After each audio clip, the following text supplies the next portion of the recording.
Welcome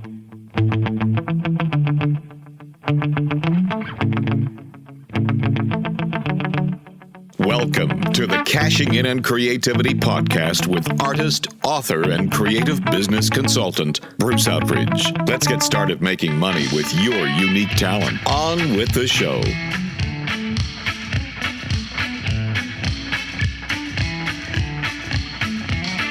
Hello, welcome to the Cashing In on Creativity podcast. I'm your host, Bruce Outridge, and today we are going to talk with Mark Dawson.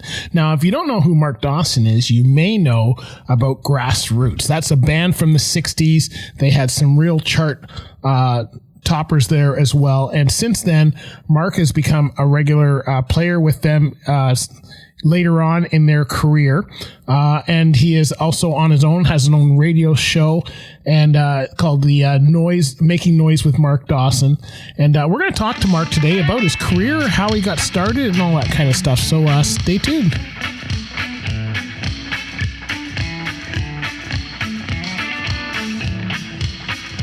Hey folks, I got a book that I think you're going to love. It's called You're Not Done Yet. This is a book that I released in March 2020, and is a book that helps you figure out where you're going in life and figuring out some of the talents you got. Are you wondering what your purpose is for life? Are you wondering how to live your life to the fullest? Are you thinking that education is holding you back? Or maybe you just need to help focus your life with some of the values you've got. Why not merge your talent and your skills and make yourself an awesome life? I talk all about that in You're Not Done Yet. This is a book that is a real easy read. You can find it on Amazon, or you can go to you'renotdoneyet.ca. Enjoy the book, and I hope that it helps you to focus your life.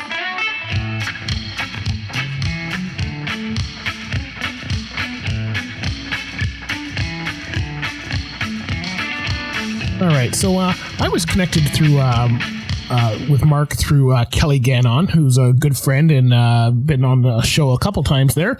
And Kelly introduced me to Mark via email, and we got together here, and really excited to have him on. Let me tell you who Mark is. He was born in Chicago, Illinois in 1956. Him and his family now reside in Orlando, Florida.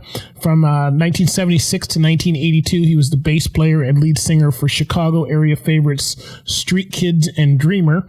In 1983, he launched the all-night Newsboys, which played on until mid-1990s. In 1992, he was named Billboard Magazine's Top 100 Up-and-Coming Songwriter. He was featured vocalist for Coors Light radio campaign It's the Right Beer Now from 91 to 93. In 1994, he became Illinois Entertainer Vocalist of the Year nomination, and the All Night Newsboys released their critically acclaimed CD Playtime at that time. He moved to Florida in 1995, joined the doo-wop Motown group, the Streetlights, and as a tenor vocalist and musical director. Fast forward to 2008, he was hired as bassist and vocalist for the Grassroots. He originally brought in only to fill in, but he was so good that they kept him on. In 2008, he co-founded the Orlando-based Simulcast.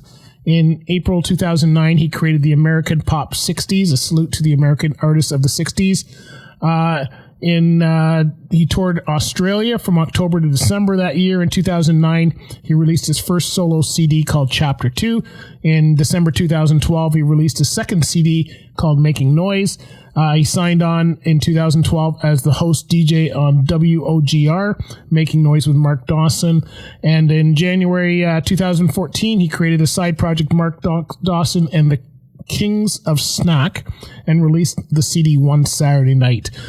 September 2014, he and his wife Kathy produced their own brand of hot sauce called Mrs. Noise Sexy Sauce, and he released his first book in September 22nd, 2015 called Even More Noise, another CD on Get to Know Me, and another, he had a couple others called Off the Grid, I've Got It Covered, and he has a licensing agreement with Fox TV. So in 2017, he released Forever Blue, and 2018, Straight from the Heart. And since then, he's been touring around the U.S. and other places and doing his radio show called Making Noise with Mark Dawson. So, hey, we got the pleasure of talking with Mark. Stay tuned with us. This is going to be a great interview and very inspirational for any of you that are musicians, especially bass players. So stay tuned, and we'll be right back with Mark Dawson. everybody. On the line, I've got Mark Dawson. How are we doing today, Mark? Hey, I'm doing great, Bruce. He answered. I'm living in Florida. It's 80 degrees. Oh, stop it's a it. beautiful thing. Stop it. I'm in Toronto, Canada. Stop it. It's not 80 degrees here. Oh, we got to give a shout out to my friend Kelly Gannon. Kelly, now, do you know Kelly? He's a drummer. Do you know Kelly? How well do you know Kelly? I do know Kelly. Well, Kelly and I have met in person. Okay. We sort of met online a few years, 6, 8 years ago. And he sent me a funny cartoon of myself. He's an amazing artist. Yeah. And he sent it, and I was just blown away. And right away, I had to get his permission. Can I get this on Guitar Picks? Could I share it? And he was like, "Yeah, it's yours, whatever." Yeah. And and then I came to find out what a great drummer he was. I didn't even know until later that he was a great musician as well. So yeah, he's one of Canada's finest, no doubt there. He's 1,000 miles from me. He's out in Western Canada. I'm by Toronto here, but Kelly and I are both caricature artists. That's how we've met. We've met through the caricatures, the cartoon drawings. That's what I do as well. And I was a drummer in high school, and this podcast is all for musicians, artists, authors, anybody using their talent to create a career or business. And so Kelly's been great. He sent me Rich Redmond from, Jason Aldean, and he's sent me some really big names, and he seems to know everybody around the world. I'm always amazed at how he knows all of these people. So I'll tell you, Bruce, strange thing for me anyway about meeting Kelly was I met him in Las Vegas, of all things. Okay, that doesn't surprise me. Right, it's 1,500 miles away from where I live, but who knows from. I know he's from Western Canada. It's like, you showed up in Las Vegas? It was just, kind of wrap your head around all that. Well, Kelly and I, whenever we the ISCA is the International Society of Caricature Artists. That's who we every year they have a conference, and it's moved around to Vegas, usually somewhere in the U.S. And every time Kelly and I get together, we miss half the conference. We both like to party. We both end up at the bars. We both go to dinner. We didn't get one seminar, so I'm not surprised he was in Vegas. That doesn't surprise me at all. So. Yeah, he seemed to be enjoying himself, and that's the key in Las Vegas, right? Enjoy yourself. That is the key to life, and you seem to be doing that. I gotta say, I've been reading your bio, downloaded your music, and looking. I knew of the Grassroots. I'm born in '63, so they were kind of behind. If they always say that whatever your teenage years were is the music that you probably remember the most, and for me, that's the hard rock era of Kiss, AC/DC, Queen, all of that kind of stuff. I love all kinds of music. I drove transport truck for 25 years, so I'm into country a lot too, which is what my radio station's about. But I knew of the Grassroots, and then when I started and listening to the songs, I go, man, I know these guys, but I just didn't click it together. So tell us how you got started in music. How did you become this music icon? Because I think you've been doing it your whole life, right? I have been. I think I had one other job my entire life, and that was working at a record store, which may have been the greatest job ever. Yep. When we had records, back then. I remember records. Like so many others, it was watching the Beatles the first time they played on the Ed Sullivan Show, and I didn't really know. That was all new. I mean, it was pop music, but what they were doing. It was new, the suits and the electric guitars and the girls screaming and all of those things. All I knew was I'm not sure what that is, but I want to do it. And as I got into high school, there were some, I was more into sports and, playing baseball, football, hockey, whatever. And I lived in Chicago at the time. I just had guys at school like, oh, you should join our band. I said, what would I do? I don't do anything. And I remember the trombone player said, well, we need someone who's kind of popular. So we thought we'd ask you. It was funny to me. I never viewed myself as being popular. Right. But the long story short was I thought it'd be fun to be in, that band I had thought about being in. And they had horns and I think it was an 8-piece group. They were doing Chicago and Blood, Sweat, and Tears and that idea. Yeah. And I joined that. And once I got the bug, I started to sing some songs. That was it. That's the only thing I wanted to do, nothing else. I wanted to do that myself. I was a drummer at 13, but only for 2 years. And I realized I had to learn to read music and do all of those things. I found out my band friends, they don't know how to read music either. So I'm not sure I should have stayed with it, I think. Well, this makes you feel a little more comforted. I don't know, but I don't know how to read music either. Awesome. You fake it. You go, oh yeah, what's those charts? You look at it and you go, okay, look what everybody else is doing. You can see, one thing I was good at, I didn't really play. I learned how to play the guitar first, just a few chords and things. But by learning those chords, it opened up a whole world. I knew every note that was in those chords. Okay. So that allowed me to be able to go, okay, I don't know what bass players think like at the time, but I thought, okay, well, I know the notes. I can do that. I'll play those notes. And that's kind of how I predicated my bass playing career. But I was lucky enough in the, it would have probably been the late 70s, 78 or 9. And I was a huge fan of the Grassroots. They were one of my favorite. The Guess Who, the Grassroots, and the Beatles were my 3 favorite pop groups. Okay. So I happened to do a show. We were in Macomb, Illinois, which is a little, cow town that has a college. Playing the college, but we were opening for the Grassroots, and that was my first ever meeting. I was starstruck. They walked in looking like rock stars, and I went, "Oh my gosh, this is the Grassroots." Yeah. Well, Rob Grill and I got into a conversation, and Rob says, "Hey, why don't you sing this one while I go listen?" Because he wanted to hear the sound check. And I went, "You what?" He goes, "Yeah, you go sing and play." Anyway, I remember well with the sound check songs, Temptation Eyes, and when we got finished playing, Rob walked up and goes, "Hey, you sing it better than I do." And anyway, a friendship came out of that. Yeah. And over the years, I'd occasionally run into Rob or get a call and, "Hey, you want to go on the road and do some shows?" Yeah. It just never worked out where I could until January of 2008.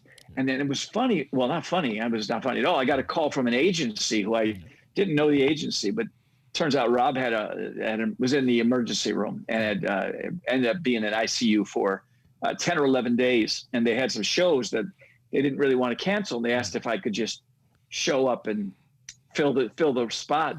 And I did. Never met the guys before.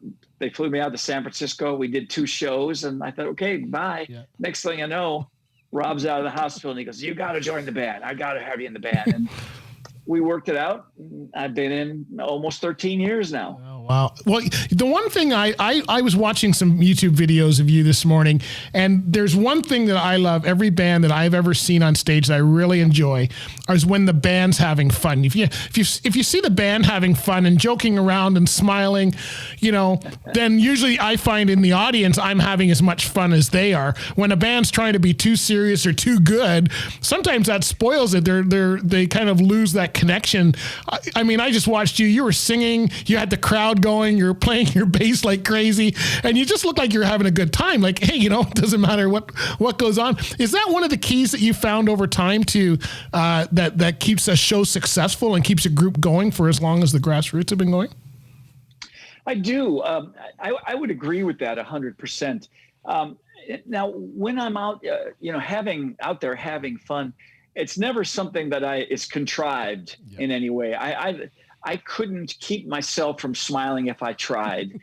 There's something about you could have the worst day, or in the case of all of us, the worst year ever, being 2020. Yeah. And once you step onto the stage and you hit those first chords, it's like everything just washes away. Right. And I do believe that when the audience sees that you are enjoying yourself, whether it's just you individually or you are including the band, everybody's having a laugh, as long as you don't have those inside jokes. Nobody wants to, you bring everybody in with what you're doing. And I truly believe they all have as good a time because I have a great time every night. Yeah. I believe that it's laughter and fun, but bring them in on it. That's the whole thing. Yeah. Is this what prompted you to start your radio show? Making noise with Mark Dawson. I listened to your show. You weren't making any noise. You're playing some good tunes. You had some fun going on with Rob. What made you name it Making Noise? Did you feel this is all I'm doing for 2 hours? Or? Well, it was a sequence of events. I had released it. It's about 8 years old now. Yeah. I had released a CD and just called it Making Noise with Mark Dawson. And for whatever reason, some of the fans started calling me Mr. Noise. It just, I don't really know how it began. Yeah. But they also would refer to my wife as Mrs. Noise. And so when I initially got the radio program, I remember the program director asked, do you have a name for your program? And I went, the record was probably 6 or 8 months old. And I said, yeah, it's called Making Noise with Mark Dawson. And he went, oh, good name. And that's it. That's how it came to be. People picked up on a CD title of mine, and we've been the Noises ever since. The Noises ever since. You've got some real great names. It's like all night Newsboys. This was your band from Chicago, right? And then you've got Making Noise, and I'm going to ask you about Mrs. Noise Sexy Sauce in a minute, but because you know what, I don't know what it is. What is it with musicians and sauce? So my wife and I go to Barbados every year. There's a guy there. He's slash DJ, steel pan singer. He's got his own albums out and stuff too, but he's mostly known on the island in the Caribbean. Extremely talented, probably one of the most popular performers on the island. And on the weekend, you'll see him selling hot sauce that his wife, look at him. And so I'm reading yours and I'm going, okay, there's got to be some connection between music and hot sauce. Like, what is it, Mark? Go ahead and fill us in on how this works. I guess the main thing is just I love to eat. That's all there is. Yeah, I'm with you, buddy. We're here. and my wife came up with this, the sauce thing she was doing, and I really just it wasn't just a hot sauce. It was a mango and pineapple, and I mean we would put it in stir fries and on salad, and it just really worked. Nachos, didn't matter what you had; it worked on everything. And so we just said, I wonder if people would like this. So I quickly found out that you cannot ship out your own sauce. You have to have certified kitchens and all these licenses. And exactly. I tell you what, everything gets expensive. Yep. We ended up licensing a kitchen. In fact, they're out of Colorado, who would take the recipe, do it in batches, and they'd send us tests, and then we could sell it through them. Okay. And it was great, but that adds a little cost. You got to go through somebody else. So we basically sold out the first several batches, and we donated the money to a charity here in Orlando called Rock Pink. Oh, nice. And we enjoy doing that kind of thing. Yeah. So that was for breast cancer, not for research, but for assistance for their for the ones who need it. So. That's we haven't had. People keep asking. We're gonna get back into sauce again. I think you've got an album there, right? Let's get sauced, and you sell the barbecue sauce, and you have the songs are all I ate too much and burgers and whatever. I'm sure you'll come up with something.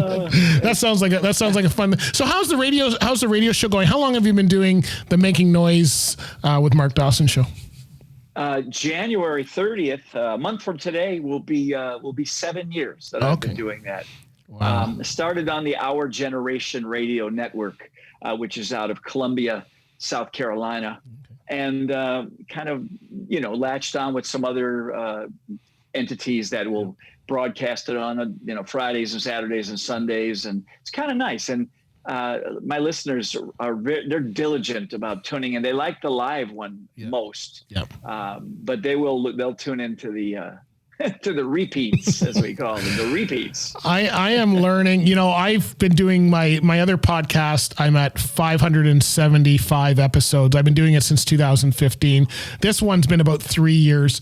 And the radio station I just started in August. And it's just because I have this passion for music, and the podcast, you can't really do that with podcasts. That's not what they're meant for. And, at the same time, I've got a lot of friends who have bands. I wanted to feature them and play music. And so I'm really loving this radio station, but it's kind of the total opposite animal to podcasts. And I'm learning about licensing and, how you do these shows. I was thinking, how do I do live shows? Because it's 24/7, my station, and it's basically me. And I've got a few other shows on now. So it's now trying to figure out how to keep all of this rolling. But it's a lot of fun. I got to say, I'm enjoying the radio show like crazy playing. And I've got an oldies show on Saturday and Sunday mornings. I play oldies. I love anything from the beginning of time to the end of it. From the beginning of time. Yeah. Music was less complicated then. Much less complicated. I love to dance. I always say I should have been born in the 50s or probably the early 50s when dancing was popular. Now it's like we only dance when we go to the Caribbean. Around here, nobody dances. You go to a party, we all sit on the couch and just look at each other. So I like when I go down there, we dance like crazy. So now you're touring around Florida, I understand. Was that where you tour? Or do you tour all over North America? Well, when I do solo shows, I do a lot of house concerts that are private events. Right. Usually when I do one of those, whoever is hiring me, they'll fly me to their, it's not publicized, but they'll fly me, pick me up at the airport. I'll do a show at their house and then I'll fly home the next day or something. But otherwise, well, right now I've done one show. I have done one show since the pandemic. Yeah. And that was actually in Orlando. It was wonderful what they did. They basically normally get about 125 people. It's a listening room is what it is. Okay. It's called the Blue Bamboo. Okay. And I really enjoy playing there. It sounds wonderful. Yeah. But they worked out new social distancing ideas, the way that's new HVAC system. Yeah. They really did it up right. And they asked me if I would come in and to kind of help with their transition. Great. So they only invite a few people in and they simulcast it live, over their system. Okay. Anyway, that was at the end of November. Okay. And that was it. That's the only show I have done thus far. There are a couple private shows that will happen January, February. Yep. But right now we're staying home. We don't go anywhere, Bruce. No, I know. Well, I'm like Kelly. Kelly and I usually do live events. I specialize in weddings and corporate events is what I do for my caricature art. And I'm usually at about 100 to 120 dates a year. And this year I did 2. So we're really ramping. And one was before the pandemic started and the other one was just in September. Somebody decided they had to get married. So we had 50 people at a wedding. That was it. So now we're shut down basically, but it's hard now. Have you got onto this online or is the radio enough for you? A lot of artists are starting to play online and try to do that whole thing through Facebook. Are you doing that kind of stuff as well? Or I have done since the pandemic began, I've done 3 online, I call it Live from Mark's House.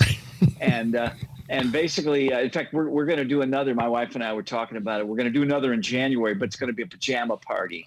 So I'm going to wear pajamas. She's going to wear pajamas. Anyone who watches, and that includes you, Bruce, will wear pajamas. I better go buy some. I don't have any pajamas. There's no commando when I'm doing a live show. My wife has been trying to get me into pajamas since everybody's been showing the whole family in pajamas over Christmas here, and we're usually away. We're usually in the Caribbean. We not even near first year in 12 years that I've been home for Christmas, so we've never used pajamas. So she's trying to get me some. I might have to now that you're having a show. Now I've got a reason to go get some. Right? Yeah, just go somewhere cheap. I'm not sure. You don't have to be nice. You only see. I'll look at you on camera. I'll know. I'll be the guy in the robe. Do not open that robe. Don't open that robe. That's a whole nother show. We're not doing that show today. So, one thing we do, Bruce. Aside from the shows, I have a Facebook fan group. Okay. And it's called Making Noise with Mark Dawson. Okay. Fans and friends, and several hundred, 700 or 800 fans it's a private group. Every single day since the pandemic shutdown, I have done live songs for them. Oh, nice. I call it the noise, the noisemakers, and we'll do. And I'll write down. We're at 266 days in a row, including Christmas and Thanksgiving, whatever. And I go live and I play a song or sometimes 5, like I did yesterday. It just depends on the day. Yeah. But people have said to me, and it's amazing. You forget about how many people live alone. You know, they don't have a partner, so whether it's by choice or not. Yeah. And I get so many people that tell me, "Oh, I'm alone. It's just me and my cats." I love, because I never tell them when I'm going to pop in. Right. We call it a pop-up show. And it's great to hear that people like look forward to this, and I do it every single day. It's fun. It's amazing how much that catches on. In January for the podcast, my other podcast, I said, you know what, I'm going to start doing once a month live on Facebook just to connect with the audience more, because podcasts are fairly passive. It's turned into after 2 months, it went to once a week, so every Monday, and now it's that actually is what morphed into the radio show. And now what we do is I call it the Trucking Top 10 game. I ask 10 questions. It could be about anything, movies, songs, whatever. And I've got about 30 or 40 people who are on, and they're all guessing and doing the answers. And then we play for $25 and we give it to charity, right? So it's we've been helping charities. We've been giving them, like, every month we pick a different charity type thing. So it's been really cool. It's been fun to do that. But now people are going, if I'm 5 minutes late, they're going, Bruce, you're late. I'm going, Jesus, One guy called me, he says, you're not going on tonight? I said, no, I told you I was not going on this week. And that's when I go, okay, I guess I have to do this every Monday now. So. I've gotten that as well. With travel, sometimes when I traveled, we have to miss a show. I'd usually say, hey, there'll be no show next week, or a best of or whatever. And people would miss it and go, why aren't you on the air? And I go, told you I'm in wherever, but it's nice to know. I'm sure you feel the same, that people are looking for you. They want what you're doing, which it makes me feel good. We're lucky that people actually are interested in what we do. That's the way I look at it. I go, boy, somebody's on. And I've always been that way. As long as I know one person is listening, it's like, okay, now we got to do it every week. That one person, I don't know if I have more than one, but I think I'm doing okay. Oh, where do we go? Where do we go to learn more about you? You got, which one's the best album? What's the one I downloaded this morning? It was, I think you downloaded, because I have a bone to pick with you about that. Uh-oh. But it was. Is it the wrong one? I would gladly send you all the tracks. That was Straight to the Heart. Okay. I did that one. I think it was about 2018. Okay. That sounds right. 2018. There's a mixture of cover and original on there. Okay. Yeah. I do. It's funny about those two. I never used to do any cover songs, but it started on my radio program. I do a segment every week. It's called Mr. Noise Unplugged. Okay. And I started by actually go in the studio, picking up a guitar and singing a cover song. Right. And of course, that can sometimes backfire. So I kind of morphed into preparing it. I record the tracks ahead of time, and then I would sing live with it. Right. And that kind of caught on, where people look forward, and we call it the cool kids, because I play it always late in the show. Right. So the cool kids who hang out on the porch together, we share that song, whatever it is, each and every week. And the cover song, sometimes they come out real well. So I just go ahead and get them mastered, and I license them, and then I put them on a CD. Because the fans had asked, what about your version of God Only Knows? Oh, okay, I can send you that, I guess. I never thought about it before, but they started asking for it. So yeah, no, I recognized it. I guess they were the covers. I recognized a couple of songs. That's probably what made me choose that album. And then I've got on my Apple Music, I've got some of the Grassroots popular songs. So I'm going to play those on the station. We'll play those and feature you guys for sure. No, I don't mind buying. I always pay for albums from artists, because I believe in you guys need to make. I'm an artist as well. I know what it's like, and I don't know how much money is made through all of these licensing things. I'm with SOCAN here in Canada, but I just thought, you know what? I've got friends who try to send me stuff too, and I go, no, I'll buy your album. The least I could do is spend $10 and support you that way, right? So Thank you very much. So yeah, I didn't know it, but if there's a better album I should have, because you have quite a few albums there, and I didn't know which one is kind of, I saw afterwards and I had already kind of checked out. So I might have to go back in, because there was a couple. I think your solo album is one I probably should have got at the same time. I'll have to go back and get a couple of them, I think. We'll see how it goes. I'll send you the newest one, which is all original. It's called All My Best. Okay. And it's kind of what I think was my best material from the last few years. All right. And that's 50. I'll send you that. That's 15 songs. Okay. And it really is. It is the ones that fans like the best. Okay. I'll go and grab it. Let me support you. Don't say I'm going and get it. No problem. As long as I'm okay to play it, that's the way that it works. But no, it sounds good. I really enjoyed your show, and I really enjoy. Do you enjoy doing the radio show? Do you because sometimes that. Is it the same as performing for someone like yourself who's been on stage and stuff doing that for so long? No, with radio, you like you're doing now, you play it, you have a mic, you listen, you know what you're saying, you know what you're playing, but you don't know necessarily what the people at home, are they going, oh, I can't stand this song? Or are they saying, oh my gosh, I haven't heard that in 30 years. What a wonderful tune. Yeah. I never know. Right. Whereas live, the moment you launch into that first chord, I can see everybody in the first few rows, and sometimes they go, and that's a good thing. Yeah, I tried to search out some of the funnier songs, like I've never been a crazy about Christmas. We got a station here that starts, I think, in October 31st. They start with Christmas songs. I said, I'm not starting until December 1st, at least on my station. And it's being cut off tomorrow is the last Christmas song we're going to hear. But, I try to find those funnier ones. We all like, Silent Night. We have all heard that a million times. So I try to find those ones that are kind of out of the box and a little funnier, the Jeff Foxworthy versions of stuff.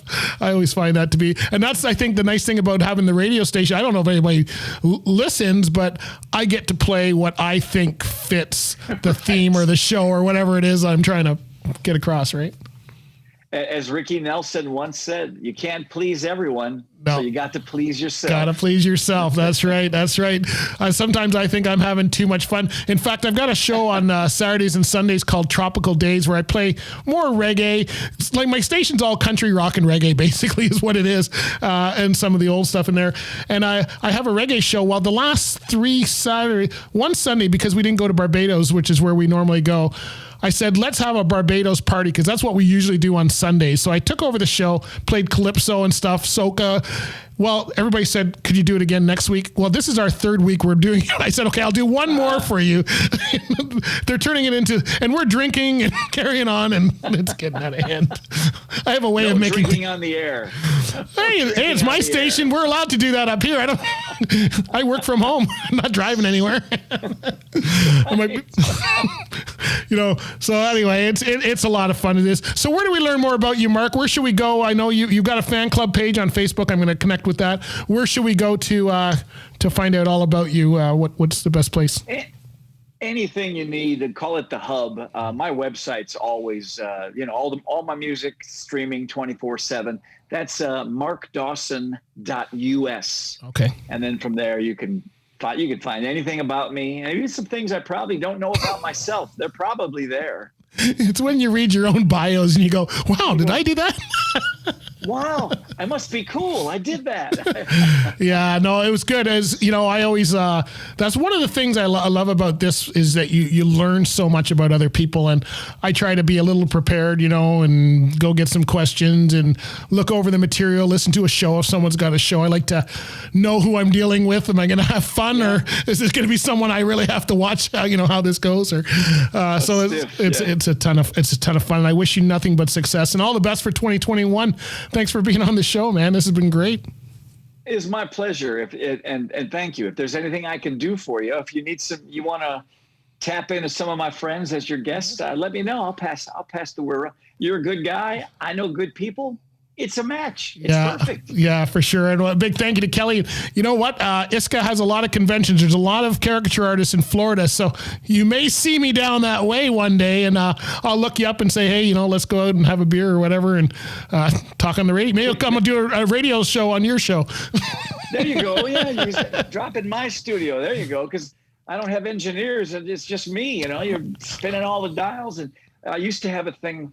The engineers, I did have some guys there, and anything that would go wrong, I would just blame them. Yeah. It was perfect for me. But now I can't. I need somebody, Bruce. You can be my blame guy. I'm the same way. I am the engineer. I'm the host. I'm the producer. I'm all of it, right? So if it goes wrong, and usually the problem I have is usually with technology. Actually, just before we had enough trouble just getting on with you, but right before that, I was having camera issues, and I don't know why. Something unplugged, and I managed to get it working right before you got on. So that's how it worked. So that's my life, my friend. I tell you. Lots of gaffer's tape and connectors. We'll get it going. I know. We always keep the tape around. Mark, thank you so much for your time. That's been absolutely wonderful, and I really appreciate it. My pleasure. Thank you so much. Hope to do it again.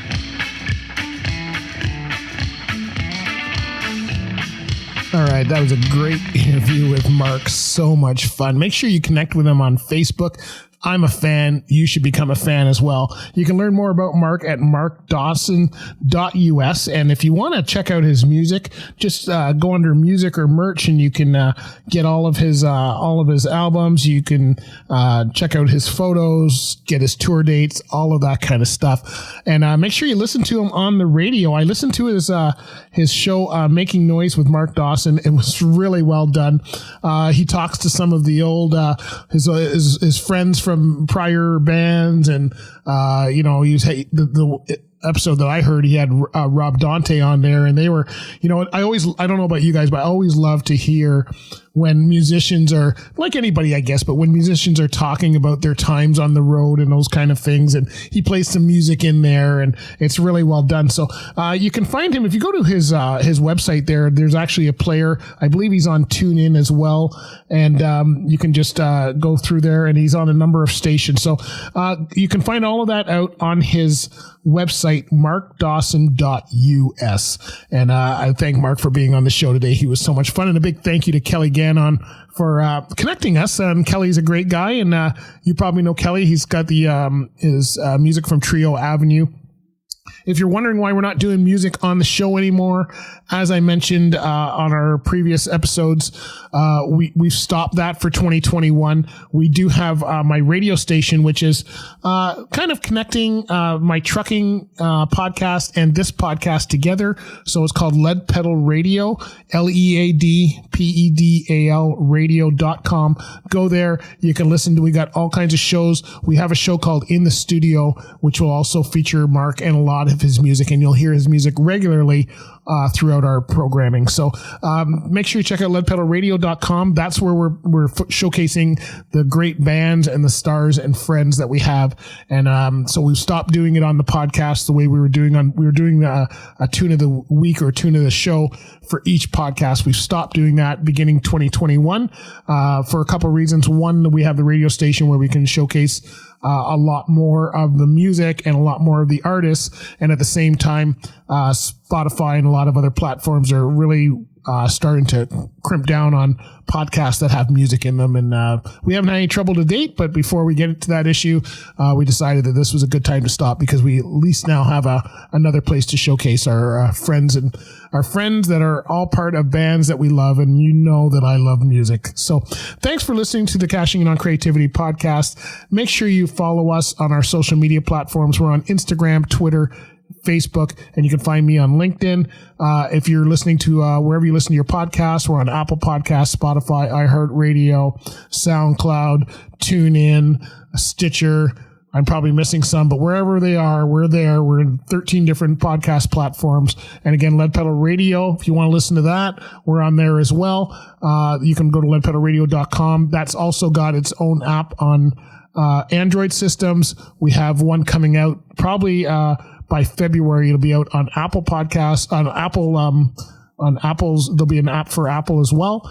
And you can always find us we're on Stream and a bunch of other places. So anyway, wherever you get your music or podcast, you can find us there. Thanks for listening, everybody. Have a great day. All the best for 2021, and we will talk to you later.